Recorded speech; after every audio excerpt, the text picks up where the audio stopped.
Hi everyone, welcome to Ridgepoint Church. It's good to be together for worship today. Before our worship service begins in just a couple of minutes, there are a few things we'd like to make sure you know about. We are grateful for what is happening in our church community as we gather on Sundays and through our kids and student ministries. All of this happens because God is at work here and because volunteers have said yes to the opportunity to serve God by serving others. This month, we invite you to consider saying yes to join us in our mission by serving on our welcome team in kids ministry or student ministry.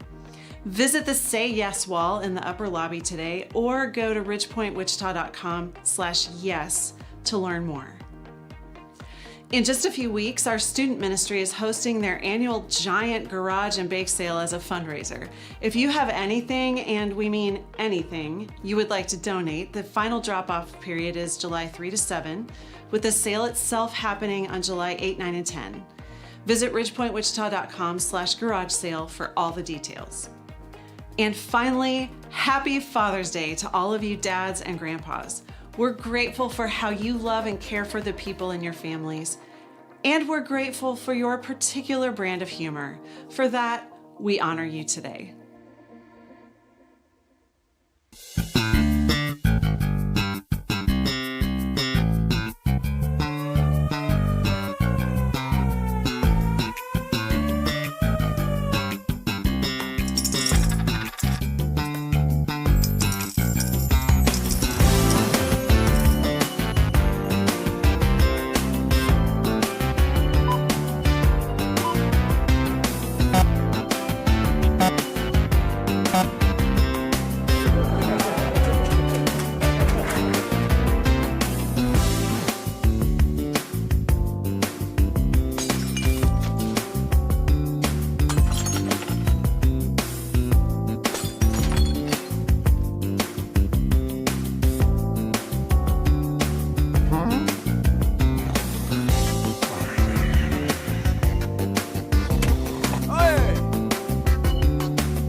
Well, good morning to all of you. Welcome, and I'll add my happy Father's Day to you as well. So glad that you're all here, whether you're here in the big room or watching online. I've chosen to open our service this morning with a couple of verses out of Psalm 86. This is good stuff. Listen. Teach me your way, Lord, and I will live by your truth. Give me an undivided mind to fear your name. I will praise you with all my heart, Lord my God, and I will honor your name forever, for your faithful love for me is great. And that is why we're here this morning. Let's pray and then we'll get started. Father, thank you for another Lord's Day, as we call it. Thank you for calling us to live in the rhythm of setting a day apart. And we've gathered here, and I pray that we would, with an undivided mind, praise you and fear you and love you, and once again declare our allegiance to you. In Jesus' name, amen. Well, in honor of Father's Day, we are going to, here in a few minutes, have a Father's Day meat giveaway. So we are going to give away $100 of steaks, bacon, shrimp, pork, chicken. It's going to be it's a big box, and it is whoever wins it is going to invite everyone over to their house. Okay, so so you're all invited. So we are going to do something that is a bit of a risk. We are going to ask you to register via text. So men, a few rules. You have to be a dad, and you have to be in the room. Now, If you want a chance at this $100 of meat, grab your phone right now. And I'm going to try and step you through this. And if only 2 of you register, you got a 50% chance, okay? So grab your phone, okay? Now, when we say text your name to 97,000, here's what we mean by that. In the slot on your text where you usually send me a text, you send it to a person. The person is 97,000. So in that top line, put 97,000. And then where you'd type your message, put your first and last name. Now, if that's still too complicated for you, stand up, raise your hand, and they're walking the aisles right now. They will probably even use their own phone to register you, okay? So again, to register, the person you're sending this text to is 97,000. That's in the top. And then in the message section, write your first and last name, and then press send. And later on in the service, we will have a magical drawing digitally, and randomly, one of you will win that. So again, happy Father's Day, and whoever wins this, we'll pass your address to the whole church. And no, not really. So, hey, why don't you stand? We want to just sing, Rise Up, O Church of God. And so why don't you stand, and this is a great day, and let's just commit our allegiance to God. So let's stand together and sing, Rise Up, O Church of God.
Be seated. Let's sing together, Blessed be the name, excuse me.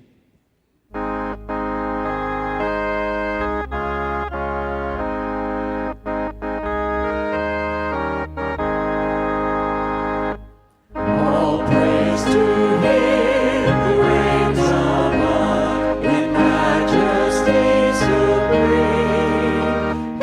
Son to earth to die, all sinners to redeem.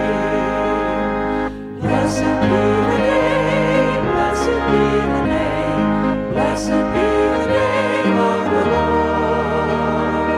Blessed be the name, blessed be the name, blessed be the name of the Lord.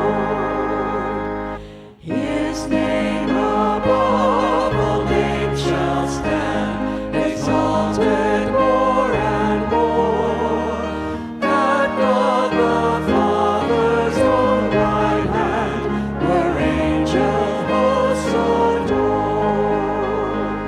Blessed be the name, blessed be the name, blessed be the name of the Lord. Blessed be the name, blessed be the name, blessed be the name of the Lord. His name shall be the Counselor, the mighty Prince of Peace, of all earth's kingdoms conqueror, whose reign shall never cease. Blessed be the name, blessed be the name, blessed be the name of the Lord. Blessed be the name, Blessed be the name, blessed be the name of the Lord. The next song may be a little bit unfamiliar to you.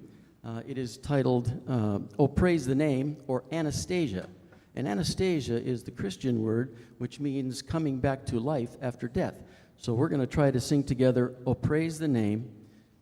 Follow as best you can.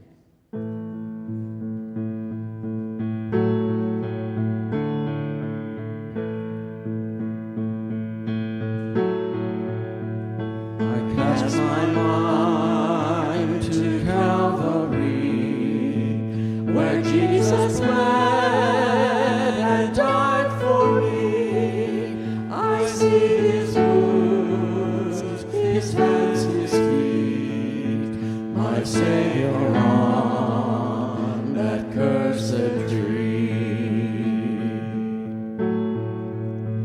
His body bound and drenched in tears, they laid him down in Joseph's tomb, the entrance sealed by heavy stone, Messiah still and all alone. Oh, praise the name of the Lord our God. Oh, praise his name forevermore. For endless days we will sing your praise, O Lord our God. And on the third, at break of dawn, the Son of Heaven rose again. Oh, trampled death, where is your sting? The angels roar for Christ the King. Oh, praise the name of the Lord our God. Oh, praise his name forevermore. For endless days we will sing your praise, O Lord our God. Shall return in robes of white, the blazing sun shall pierce the night, and I will rise among the saints. My gaze fixed on Jesus' face. Oh, praise the name of the Lord our God. Oh, praise his name forevermore. For endless days we will sing your praise, O Lord our God. Oh, praise the name of the Lord our God. Oh, praise his name forevermore. For endless days we will sing your praise, O Lord our God. O Lord our God. O Lord our God.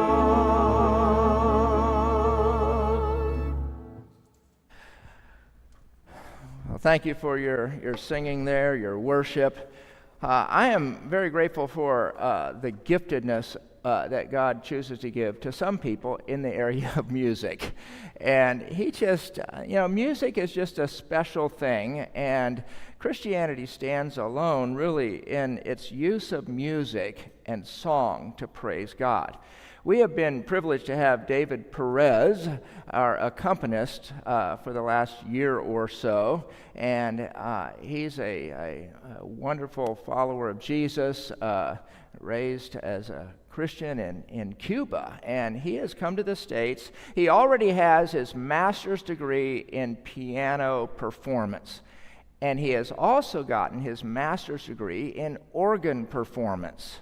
So he is a gifted person, and the Lord has provided a job for him, and it's unfortunately not in Wichita. So he's graduated. He's going to be moving off to the Lawrence area. Next Sunday is his last Sunday. We're so grateful for him.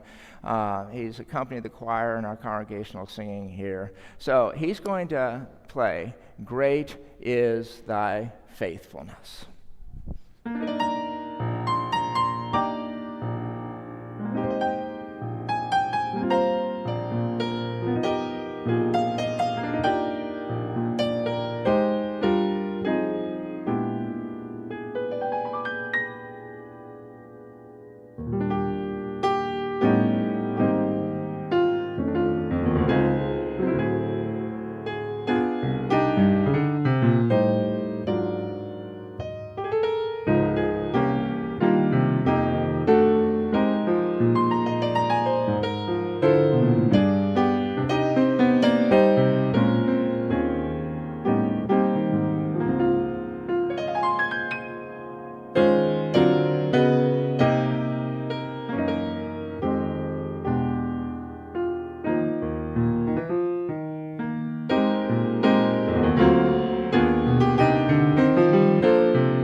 Our scripture reading this morning is out of Romans, and it's titled Living Peacefully.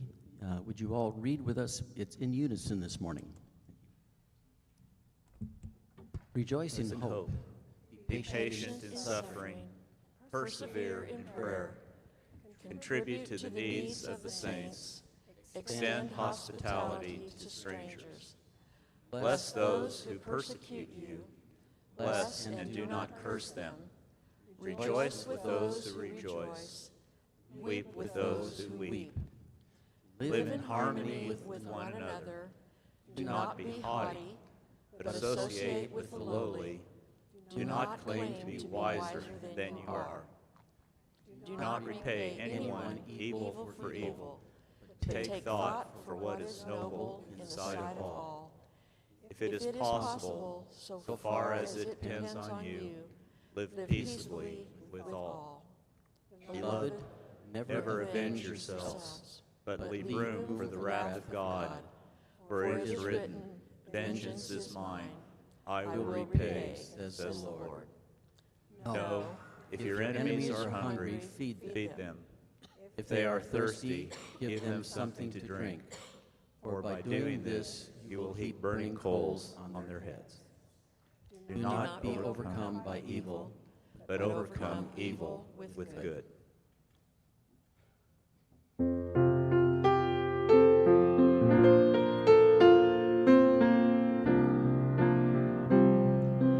Make me a blessing, make me a blessing out of my life. May Jesus shine. Make me a blessing, make me a blessing. Oh Jesus, I pray. Make me a blessing to someone today.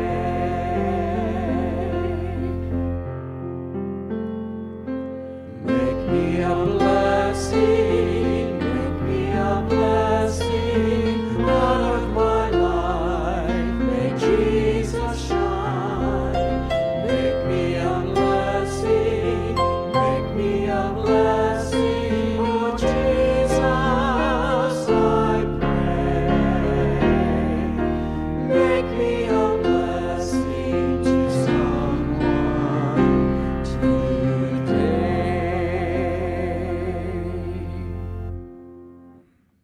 Well, again, thank you so much for worship. What a great way to end that segment there. Just say, make me a blessing. And to fathers, I know that's your prayer. You want to be a blessing to your families, and thank you for that. Well, the drawing has taken place magically in the digital world, and we have this $100 of meat, and the winner is, let's give it up for Jeff Bannon, right over here. Raise your hand, Jeff, and we'll throw this meat on your lap, okay? All right. Hey, I'm privileged to have Joe on staff, and Pastor Joe is going to be speaking this morning. We're starting a new series. He'll tell you all about it. Joe Skillen.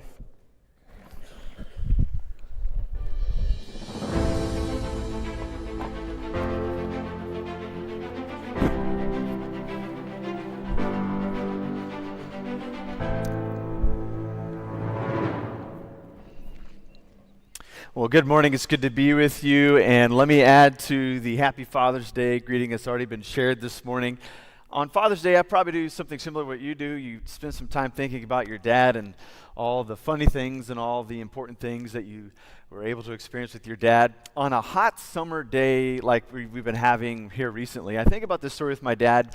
Several summers ago, I was about 15 years old, and Dad was taking my younger brother and I to a hockey tournament game, and we were running behind. There's like a tight window for us to get to the rink and to get our pads on in order to make the opening face-off on time. And as we were careening down the highways in Tulsa, Oklahoma, we saw a car that was stalled on the side of the highway. It's just a familiar scene if we were driving around on a hot summer's day here in the Midwest. And as we got closer and closer to the car, we noticed that the people who were in that car were a mom and 3 little kids. And whenever we saw that, I sensed the tension that was building within my dad. This tension of, do we continue to go forward and get to the rink and try to get there on time, or do we try to help these people? And at the very last possible moment, something that I'd never seen my dad do before, he did this stunt driver-like swerve over to the shoulder, slammed on the brakes. It was impressive, and maybe I'm adding to the memory a little bit, but we stopped just in time, and we piled that family into our already crowded car with stinky hockey gear and hockey sticks and feet everywhere, and we got them to the nearest filling station. We got them out of the car, and they were able to get on the phone and make some accommodations. And we continued to get our way to the rink as quickly as possible. We were a hair late to the game, but that's nothing that I remember about the day, really. But what I remember is the conversation that I had with my dad. I was like, Dad, we were running late. What caused you to put our needs to the side and to help these strangers out? And he said, did you see the shoes that the kids weren't wearing on those feet as they were walking on the hot asphalt? It doesn't matter how late or how pressed for time we were, no one should be stranded like that on a hot summer day. I'll always remember that story. But that push and pull within my dad, that's something that happens to us several times a day. And that's really a give and take between a couple of main things that help us to operate our life, and that's our thoughts and our desires. On the one hand, we've got our thoughts, we have our schedule, we have the things that we'd like to do, but then this other stimuli begins to kind of make its way into our discerning process as well, the desires of what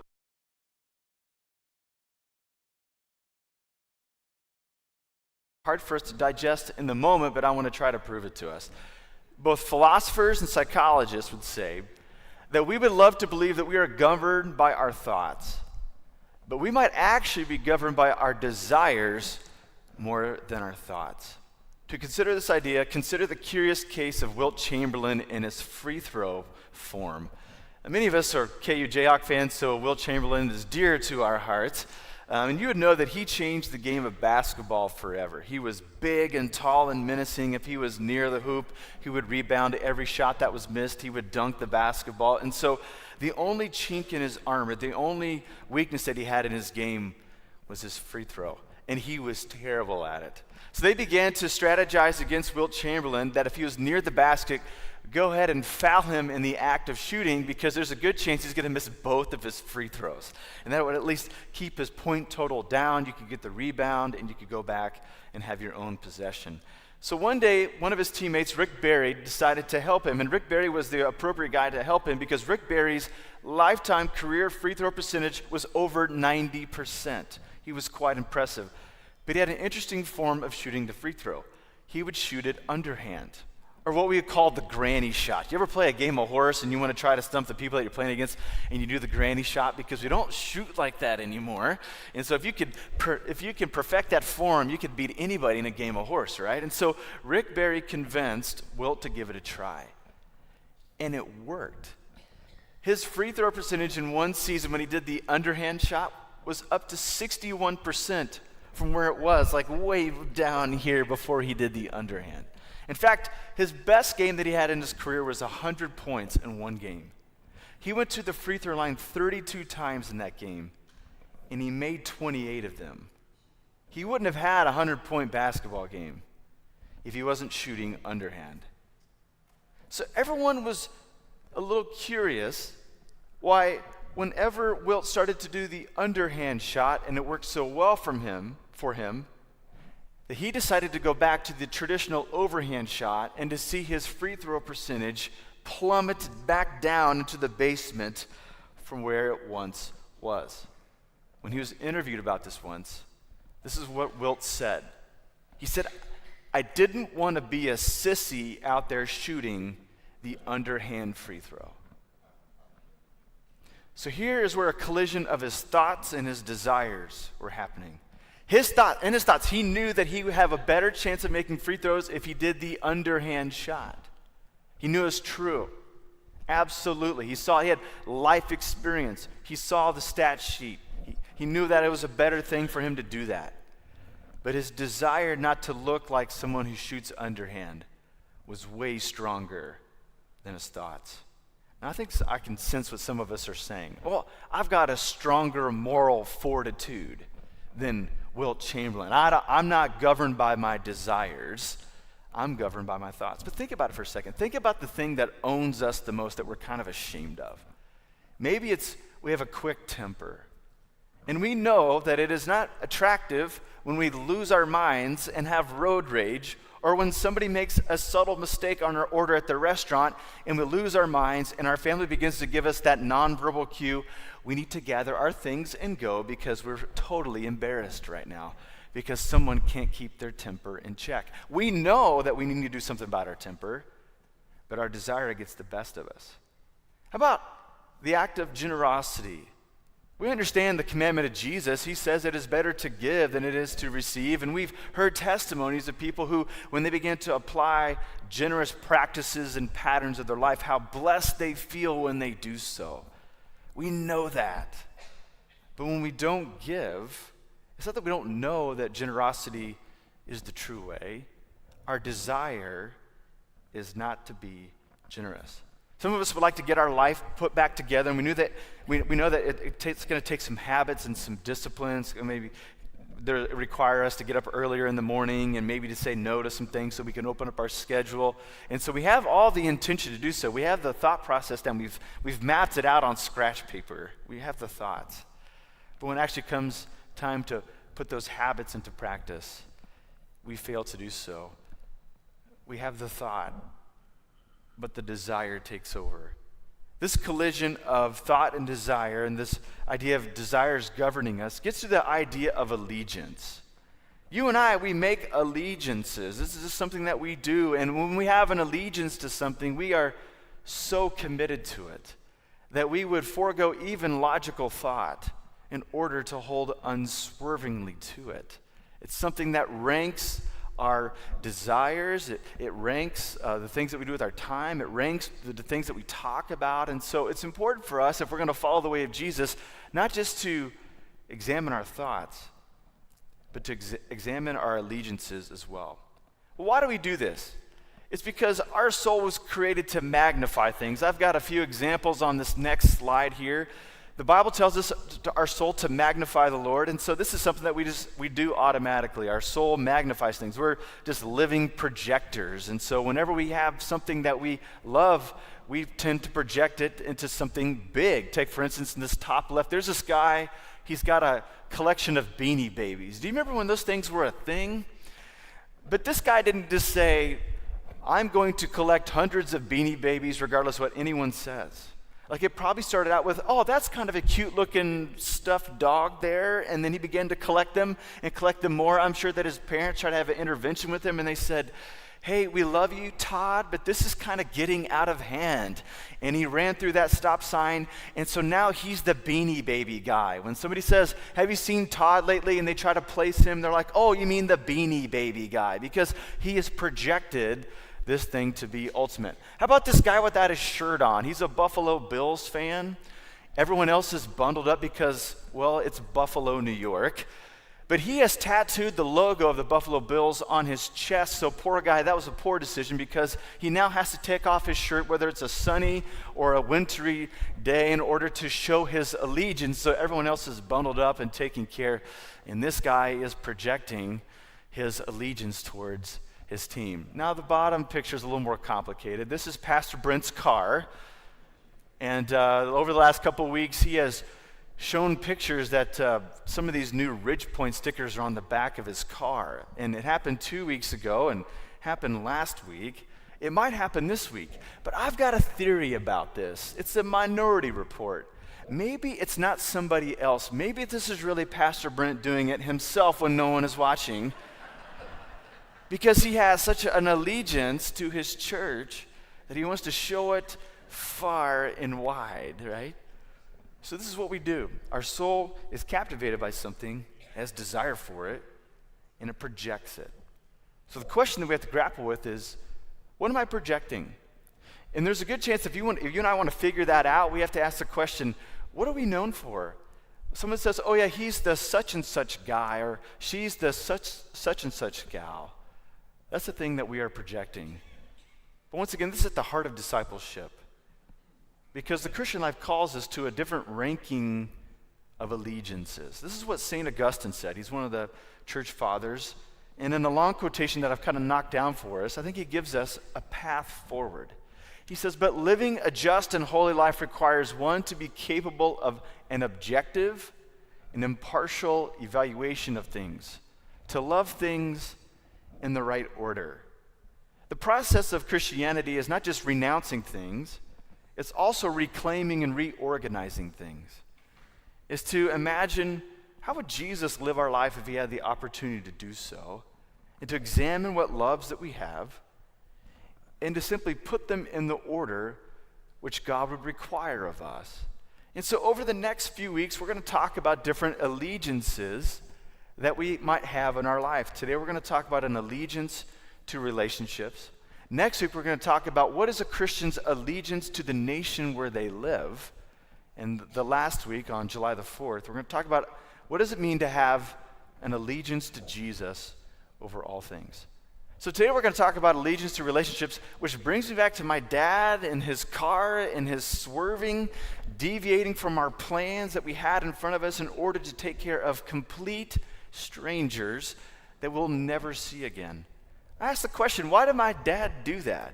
Why not trust God that God would bring somebody else along after us who's not running late to a hockey tournament game, who's got more acumen for vehicle maintenance than any of us who are in the car? Why not just trust that God was going to supply somebody else? Why was my dad so stirred? What I want to suggest this morning is because my dad had this orientation towards Jesus, therefore he had an orientation towards the need that was in front of him. In Matthew chapter 9, we've got this interesting story. Jesus has been doing ministry in Galilee for some time, and Matthew kind of helps us to zoom back a little bit from these little episodic stories of individual lives that Jesus has encountered. And there's this great summary of his ministry so far. So Jesus looked at the masses of people, and this was his reaction to complete strangers that were near him. When Jesus saw the crowds, he had compassion on them because they were harassed and helpless, like sheep without a shepherd. So Jesus' disposition towards people, strangers or known, was to be drawn towards them instead of away from them, and it was to help them and not to use them for his own benefit. The operative word in this description of Jesus is this idea of compassion. And if you're a serious Bible reader, you need to know the original idea of this word compassion in the Greek. In the Greek, it's one of the best Greek words out there. And yes, I'm going to have you try to repeat it after me. The word is splanknidzomai. It's really going to clear your throat this morning. So 1, 2, 3, splanknidzomai. I think we need to do it one more time. 1, 2, 3, splanknidzomai. I'm so delighted to tell you that when I was typing this into a Google document, that Google suggested the spelling for me. Isn't that great? Google's helping me to find a New Testament Greek word for my sermon for this morning. It was great. But this idea is to be stirred in the guts. It's that visceral desire that you and I have when we see something that's wrong and something needs to be done about it. For instance, if you're up late at night, you can't sleep, and you turn on the television, and that infomercial about, pets that are tortured comes on, and that song from Sarah McLachlan in the background is pulling at our heartstrings, and the number comes down to in the bottom of the screen, and we feel like our wallet flying out of our back pocket and donating to that fund in order to help endangered pets and animals, right? That's splanknidzomai. When you hear of the family down the road who they don't have enough food for the week because of some hardships that their parents have in the office, and you want to do something about it, that is splanknidzomai. When you see your grandkids and perhaps they haven't been to church in a long time because life got busy and you want them to come back to church, that desire when you're praying for them, that's splanknidzomai. It's a drawing, it's a stirring, and it's the thing that caused my dad to swerve the car. It's the thing that caused Jesus to swerve towards the crowds. If you and I have any inclination to have swerve in our soul, it comes from the fact that there's something from the life of God operating deep within us to want to do something about a need that's out there.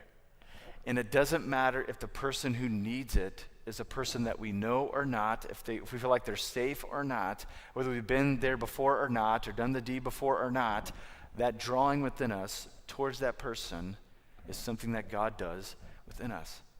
I would love to tell you that this is the default function of the human being, that we come out of the box and we've got this splanknidzomai function on overdrive in our life. But we don't. It doesn't seem to be the thing that drives us. And because it doesn't drive us, it has to be something that we have to hone, that we have to practice, that we have to develop in order to excel in the grace of it. Because the opposite is probably more true. that we don't have this pleasant and positive disposition towards a stranger and a willingness to help them and to be drawn towards them.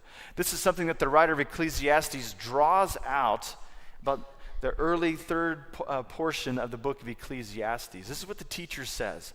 And I saw that all toil and all achievement spring from one person's envy of another. So the teacher says the default disposition towards another is not compassion and empathy, but it's envy. It starts from a place of lack. They have something that I do not have, and I want to do something about it.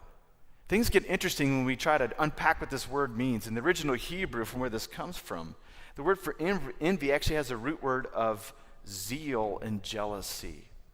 Zeal is a two-sided coin. On the positive, zeal is something that helps us to hone our life towards one or a few important things.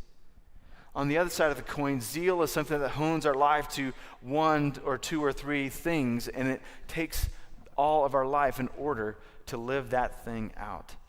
And depending on what is the object of our zeal, depends on our disposition towards other people. Perhaps you've been around a person before who got really obsessed with something. They went from just kind of indifferent about it to curious about it, to then going down rabbit holes on YouTube about it, to now everything they ever talk about is this one theme or idea. And sometimes that theme or idea might be, cryptocurrency or something like that. Kind of interesting the first time you hear about it, not so interesting the 15th time that you've heard about it. But it doesn't matter what the category is. When someone is so consumed by one thing, it tends to reach an inflection point. Will their community around them continue to wrestle with them during their obsession with this one thing? And what tends to happen, and I've seen this in my own life, and I've seen it in the lives of others, particularly sometimes in the life of the church, that people will chase away their community because they're so obsessed with one particular idea. But the sad thing is that at that inflection point, if that person doesn't see the red lights flashing, that they need to ease up a little bit on this one thing so they don't chase away their community, they will actually interpret the loss of their friendships as something that is just a payment towards the cause of the one thing they're committed to. They will consider it as acute suffering, that their dedication needs to go deeper because they've passed through a checkpoint of not having their community stop them in their pursuit of this one thing. So they sacrifice friendships in order to be right, or in order to chase this one thing. So what is a way in which we can stop ourselves from chasing away our community in the midst of our pursuit of a zealous endeavor that we have? Well, the teacher doesn't leave us there. He actually gives us an anecdote of it a few verses later. In verses 9 through 12, he says this: "Two are better than one because they have a good return for their labor. If either of them falls down, one can help the other up. But pity anyone who falls and has no one to help them up." He says further, "Also, if two lie down together, they will keep warm. But how can one keep warm alone? Though one may be overpowered, two can defend themselves. A cord of 3 strands is not quickly broken." Now, you and I have heard this passage at a wedding, and it's a good thing that this passage lands in a wedding service as we talk about two people relating to one another in lifelong marriage commitment. But the original context of this might have been two people going on a dangerous journey. This may be something like Frodo and Samwise Gamgee in The Lord of the Rings, right? Going on a dangerous journey together, and if they went alone, they would have no chance of surviving. But the fact that they have one another, they can lean on one another, learn to trust one another, keep each other warm at night, bounce things off one another when they're making critical decisions on the journey in order to land to their desired place in a safe manner.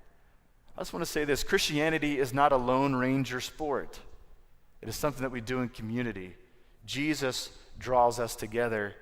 The normal functioning and outworking of the Christian faith is to be drawn towards one another. And so if you and I want to excel in our faith, we have to begin to compute also with that excelling in our faith having the ability to thrive in relationships around us. And so for the time remaining, let me just share just a couple of things that I have found to be important for relationships. The first thing is if we want to thrive in relationships, we have to be intentional.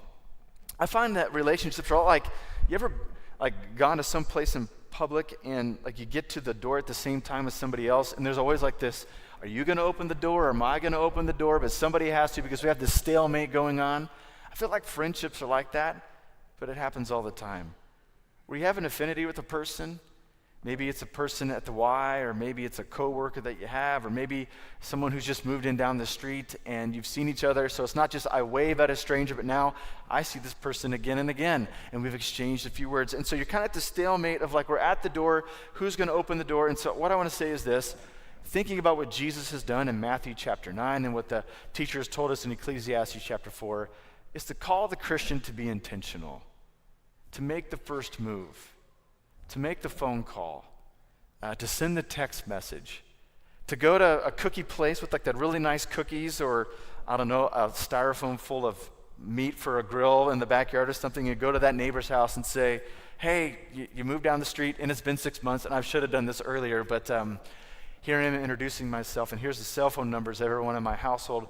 Please let us know if you need anything from us, even to babysit your cat for a week when you go to the Caymans. We will be jealous of you, but yet still, we will do that for you. It's to be intentional. And I find the older we get, the more we have to be more intentional, because a lot of times the opportunities to be friendly aren't just as normal and natural as they were when we were in our younger years. I'll tell you something that I've been trying to do is at 11 o'clock on most days, I get this alarm on my phone, and all it says is connect. And I've got a list of people in a journal, and I go down the list and I make sure that I connect with at least 2 or 3 of those people every single time the alarm goes off. Now, if you get a text message from me at 11 o'clock, I want you to see that as an act of love and not as an act of duty. It's not that you're ranked so low that I need an alarm to remind me to reach out to you. I'm just telling you the best time of my day is between 11 and 11:30 to put the deeds and the tasks for work aside and to try to connect with others. But I build that into my life so that I might have an opportunity to develop friendships. The second thing is to be patient. Man, friendships take a long time to develop. And I've noticed this the older that I get, because it seemed to be like in elementary school, middle school, high school, friendships happened almost naturally. And they happened overnight, it seemed. And I see this in my son Ezra's life. Ezra has learned how to intentionally burp. Okay, he's got the spiritual gift to do that. And all I know is this. If he can meet another kid who can do that or who wants to learn that, they become best friends. That's all it took. So why is it so hard the older that we get? Maybe it's because when we were younger, we were in school all the time, sitting side by side for hours upon hours, and friendships could happen so quickly. But it takes a long time the older we get. One time it dawned on me that whenever I make a new friend, I really get there because I have 1,000 boring conversations with that person. And it's not that they are boring. I hope I'm not boring. I'm just saying a lot of times what it takes is, hey, did you see the basketball game last night? I know Kevin Durant's killer, isn't he? Like it just takes subtle nudges with one another that are stacked up over time that really shows us that a friendship can develop. So if you want to have a friendship with somebody, if I want to have a friendship with somebody, we need to say, am I willing to have 1,000 boring conversations with this person? And if the answer is yes, then we engage. And the last thing is to be encouraging. This is probably easy, but isn't it interesting how we find so many ways to be negative towards one another? It's sometimes snarky humor, sometimes it's sarcasm that gets in the way. I don't know about you, but when there's an encouraging person in my life, it's so compelling to be around them. And so what I want to say is that people are like bank accounts, like ATM machines. If we put them down or say something snarky or sarcastic, that's one withdrawal that equals 10 deposits of encouragement. So if you and I want to be irresistible and increase our friendship and relationship capacity, we have to learn to be encouraging. There's a spiritual formation outfit called Renovare, and they've got this interesting formula that I find so helpful in developing friendships and being encouraging. It says this: use encouragement as much as possible in a relationship. Advice only once in a great while. Rebuke only when necessary. Condemnation, never. Romans 8 tells us that there's now no condemnation for those who are in Christ Jesus. Far it be from us as the followers of Jesus to engage in condemnation when the cross and resurrection rendered it null and void. But ultimately, making friendships is being deliberate about swerving towards one another. I heard this great story of a guy named Noah Tingle who greeted his brother every single day at the bus stop in a costume. Maybe you've heard the story of it. Noah's a senior in high school and his brother's in middle school, and it just started off as a joke. He wanted to embarrass his brother at the bus stop, but it felt so good to do so that he decided that he would have a new costume every single day. They met his brother Max at the bus. And it got so popular that people are demanding more and more videos that people from all over the world started sending him more costumes so that he would never run out of his supply of going to the doorstop every single afternoon and greeting his brother. This wasn't just about embarrassment, but Noah knew that he was going to go off to college the next year. And he wanted to make memories with his brother. You know, on the one hand, this is praiseworthy, isn't it? To see an older brother swerving towards his younger brother. But this is really odd at the same time, right? But maybe that's the point of relationships. Sometimes it's odd. It's odd for my dad to derail our plans to get to a hockey game on time by helping complete strangers. It was odd for Jesus to look at masses and think that he had something to show them and to have compassion on all of them. And it's quite odd for you and for me, with the normal default of who we are, to swerve towards people, to make room in our lives to put their needs over our own. I love the way that Flannery O'Connor, she's a Christian fiction author, she said this about the life of Christianity: "You shall know the truth, and the truth shall make you odd." Isn't that lovely? And one of our oddities as Christians is the bandwidth that we will have to embrace people, and not just one type of people, but all types of people. Because at the heart of the gospel is a God who took on human form in order to relate, to give salvation to us. So if we want to follow in the footsteps of Jesus, it's to be odd. It's to be odd and to be so friendly and warm and hospitable and open that we develop relationships throughout the remainder of our life that has the shape of Christ.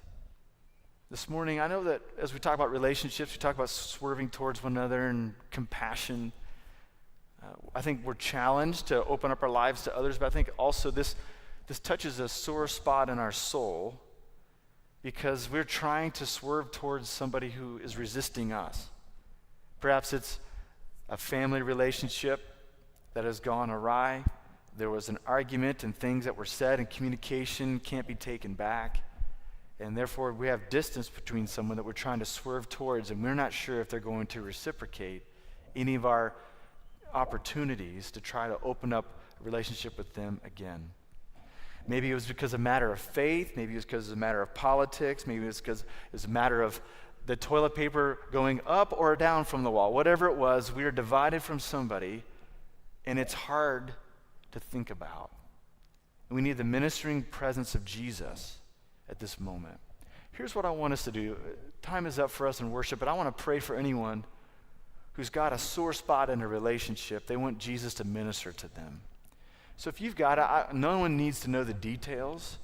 No one needs to know what it is. No one's going to follow up. We're not using cameras to capture who you are so that we can tell some story.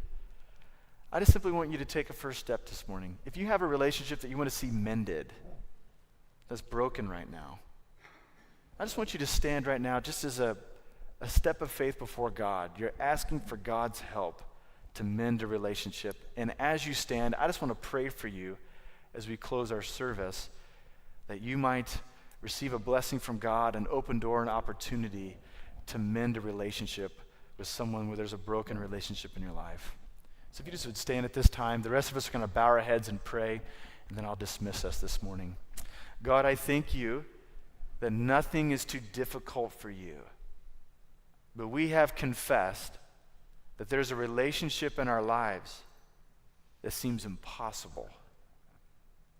There's pain, there's wounds, there's disagreements, there's misunderstandings, and we don't know the way forward from here.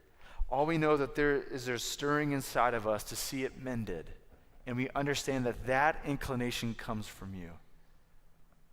So God, you're going to need to make a way where there is no way. So I pray for my brothers and sisters this morning who carry this heavy burden, this desire to be mended in a relationship with maybe a spouse or a kid or a grandkid or a former best friend or a former coworker.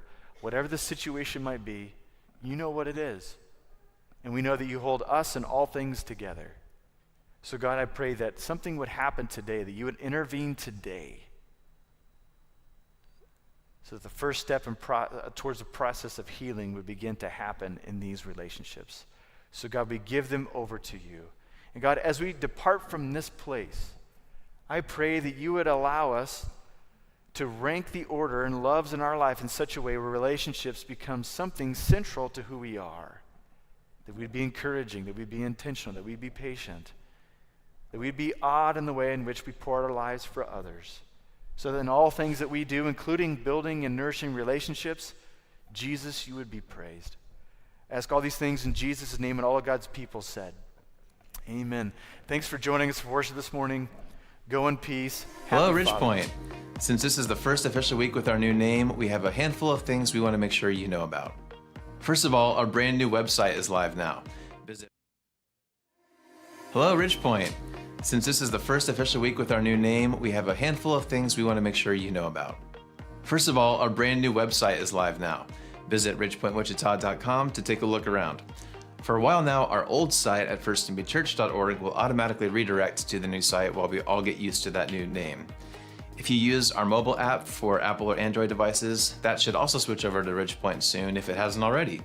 No need to uninstall or re-download. Your app should prompt you next time you open it to update.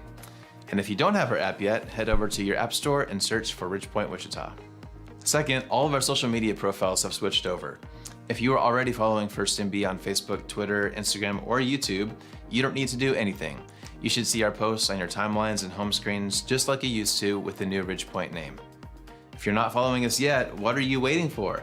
Search for us on any of the main platforms and follow us at Ridgepoint Wichita. The same goes for our podcast. We're working on getting all of our sermon audio podcast episodes switched over to the new name on Apple Podcasts, Google, and now Spotify. Again, just search for Ridgepoint Wichita. If you need to contact a staff person, guess what? Our email addresses also changed. You can email any of us on staff by using our first name at ridgepointwichita.com.